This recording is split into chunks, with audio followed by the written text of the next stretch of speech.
Hi friends, എല്ലാവർക്കും cooking and caring ചാനലിലേക്ക് സ്വാഗതം. ഇന്നത്തെ റെസിപ്പി വെജ് പപ്സിൻ്റെ റെസിപ്പിയാണ്. ഇത് LG ഓവനിലാണ് ഞാൻ റെഡിയാക്കിയിരിക്കുന്നത്. നല്ല ലെയേർഡ് ആയിട്ടുള്ള നല്ല ടേസ്റ്റി ആയിട്ടുള്ള പപ്സാണിത്. നിങ്ങളെല്ലാവരും ട്രൈ ചെയ്ത് നോക്കണം. വീഡിയോ മുഴുവനായി കാണണം. വീഡിയോ ഇഷ്ടമായെങ്കിൽ ലൈക്ക് ചെയ്യാനും ഷെയർ ചെയ്യാനും മറക്കരുത്. അതുപോലെ ചാനൽ സബ്സ്ക്രൈബ് ചെയ്ത് പ്ലീസ് എന്നെ സപ്പോർട്ട് ചെയ്യണം. 4 പപ്സാക്കാൻ വേണ്ടിയിട്ടുള്ള മൈദമാവ് എടുത്തതിന് ശേഷം അതിലേക്ക് ആവശ്യത്തിന് ഉപ്പും വെള്ളവും ചേർത്ത് നന്നായി കുഴച്ചെടുക്കണം. അവസാനം കുറച്ച് എണ്ണയും കൂടി ചേർത്ത് നല്ല സോഫ്റ്റ് ഡോ ആക്കി മാറ്റണം. ഇതിപ്പോൾ നല്ല സോഫ്റ്റ് ഡോ ആക്കിയിട്ടുണ്ട്. അതിനെ ഞാൻ 5ആയി പാർട്ടീഷൻ ചെയ്യുകയാണ്. മുന്നേ ഒരു എഗ് പപ്സിൻ്റെ റെസിപ്പി ഷെയർ ചെയ്തിട്ടുണ്ടായിരുന്നു. അതിലെങ്ങനെയാണോ ഷീറ്റ് ഉണ്ടാക്കിയത് അതുപോലെ തന്നെയാണ് ഞാൻ ഇതിനും ഷീറ്റ് ഉണ്ടാക്കുന്നത്. ആ ഒരു റെസിപ്പിയുടെ വീഡിയോ താഴെ ഡിസ്ക്രിപ്ഷൻ ബോക്സിൽ ഞാൻ ഷെയർ ചെയ്യാം. നിങ്ങളെല്ലാവരും അത് കണ്ട് ഷീറ്റ് റെഡിയാക്കണം. ഇത് വീഡിയോ എടുക്കുന്ന സമയത്ത് റെക്കോർഡ് ചെയ്യാൻ മിസ്സായിപ്പോയി, അതുകൊണ്ടാണ് ഞാനിങ്ങനെ പറയുന്നത്. ഇനി ഫില്ലിങ്സ് റെഡിയാക്കാം. അതിനു വേണ്ടി ഒരു മീഡിയം സൈസിലുള്ള ഉള്ളി ചെറുതായി അരിഞ്ഞതിന് ശേഷം അതിലേക്ക് ഉപ്പ് ചേർത്ത് കൊടുത്ത് ഒന്ന് വഴറ്റിയെടുക്കണം. അതൊന്ന് സോഫ്റ്റ് ആവുന്ന സമയത്ത് അതിലേക്ക് ചെറുതായി അരിഞ്ഞ ക്യാപ്സിക്കവും ക്യാരറ്റും ചേർത്ത് കൊടുക്കാം. ക്യാപ്സിക്കം 2 കളറിലുള്ളത് ഞാൻ ചേർത്ത് കൊടുക്കുന്നുണ്ട്, ഗ്രീനും ഓറഞ്ചും.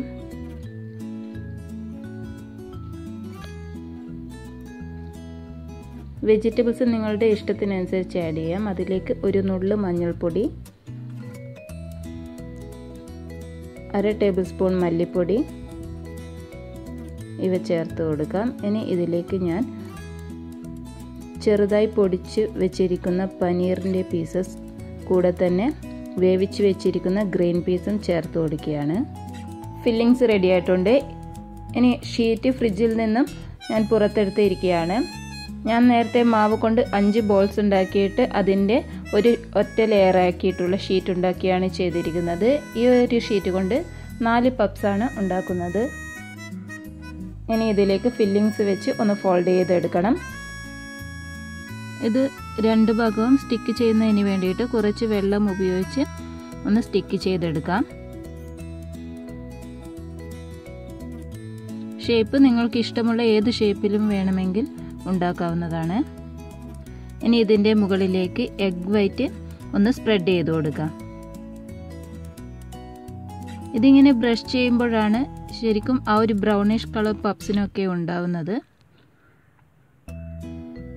അതുകൊണ്ട് എപ്പോഴും ഇത് ചെയ്യുവാൻ ശ്രദ്ധിക്കണം. എഗ് വൈറ്റും യെല്ലോയും ഉണ്ടെങ്കിൽ കുഴപ്പമില്ല. കൺവെക്ഷൻ മോഡിൽ 180 ഡിഗ്രിയിൽ പ്രീഹീറ്റ് ചെയ്ത ഓവനിലേക്ക് ലോ റാക്കിലേക്ക് ഈ ട്രേ വെച്ചതിന് ശേഷം 20 മിനിറ്റ് സെറ്റ് ചെയ്യാം. ഇപ്പോൾ 20 മിനിറ്റ്സിന് ശേഷം പപ്സിൻ്റെ മുകൾ ഭാഗം ചെറിയ ബ്രൗണിഷ് കളർ ആയിട്ടുണ്ട്. ഇനി ഞാൻ ഹൈ റാക്കിലേക്ക് ഇത് മാറ്റി കൊടുക്കുകയാണ്. അതായത് ഗ്രിൽ മോഡാണ് ഇനി സെലക്ട് ചെയ്യുന്നത്. 20 മിനിറ്റ് ആകുമ്പോഴേക്കും എല്ലാം നന്നായി കുക്കായിട്ടുണ്ടാകും. ഇനി ഒരു ബ്രൗണിഷ് കളർ വേണ്ടുന്നതിനുള്ള ഒരു ടിപ്സാണിത്. ഗ്രിൽ മോഡിൽ 4 മിനിറ്റാണ് ഇനി കുക്ക് ചെയ്യുന്നത്. അത് ആദ്യം നമ്മൾ കുക്ക് ചെയ്ത ആ ഭാഗം ആദ്യത്തെ 2 മിനിറ്റും 2 മിനിറ്റ് ആകുമ്പോഴത്തേക്കും മുകൾ ഭാഗം ഒന്ന് നന്നായി ബ്രൗണിഷ് ആയിട്ടുണ്ട്. ഇനി ഇത് നമുക്കൊന്ന് തിരിച്ച് ഇട്ട് കൊടുക്കാം. അതിൻ്റെ പിറകു വശവും നല്ല ഇതുപോലെ ക്രിസ്പി ആവുന്നതിന് വേണ്ടിയിട്ടാണ് അങ്ങനെ ചെയ്യുന്നത്. ബേക്ക് ചെയ്യുമ്പോൾ ഒരിക്കലും പപ്സിൻ്റെ പിറകുവശം നല്ല ക്രിസ്പിയായി കിട്ടത്തില്ല. അതിനു വേണ്ടിയിട്ടുള്ള ഒരു ട്രിക്കാണിത്. ഗ്രിൽ മോഡിൽ ഇരുവശവും 2 മിനിറ്റ് വീതം ഒന്ന് കുക്ക് ചെയ്തെടുത്താൽ മതി. അപ്പോഴത്തേക്ക് 2 വശവും നല്ല ബ്രൗണിഷ് കളറായി നല്ല ക്രിസ്പിയായി വന്നിരിക്കും. ഇത് കണ്ടില്ലേ, പിറകുവശവും നല്ല ബ്രൗണിഷ് ആയിട്ടുണ്ട്. പപ്സ് റെഡി ആയിട്ടുണ്ട്. മുകൾ വശമൊക്കെ നല്ല ബ്രൗണിഷ് കളറൊക്കെ ആയിട്ടുണ്ട്. നല്ല ലെയേർഡ് ആയിട്ടുള്ള പപ്സാണ്. നിങ്ങൾ എന്തായാലും ട്രൈ ചെയ്ത് നോക്കണം. ഇത് കണ്ടില്ലേ, നല്ല ക്രഞ്ചിയുമാണ് മുകൾ ഭാഗമൊക്കെ. നല്ല ലെയേഴ്സ് ഉണ്ട്. നിങ്ങളെല്ലാവരും ട്രൈ ചെയ്ത് നോക്കണം. ഇഷ്ടമായെങ്കിൽ എൻ്റെ ചാനൽ പ്ലീസ് ഒന്ന് സബ്സ്ക്രൈബ് ചെയ്ത് സപ്പോർട്ട് ചെയ്യണം.